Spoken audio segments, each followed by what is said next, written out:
Mr. President, distinguished delegates, it is for me a great honor and a privilege to address to this August Assembly in my capacity both as the current chairman of the Organization of African Unity and also as head of state of the Somali Democratic Republic. The evil forces of colonialism and racism still remain to be most pressing problem facing both the Organization of African Unity and the United Nations.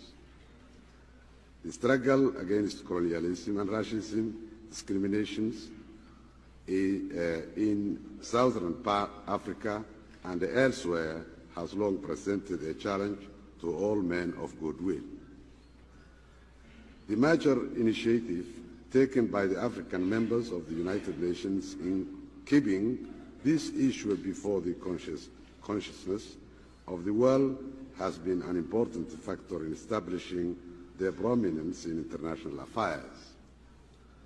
But the campaign against the colonialism and racism discrimination is a world responsibility, not just as an African responsibility.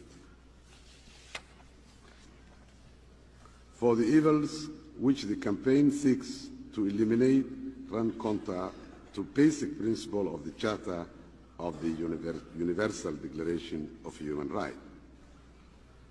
The dramatic development in situations in Southern Africa brought about by the change of government of Portugal should elicit the support and the sympathy of the world community. These developments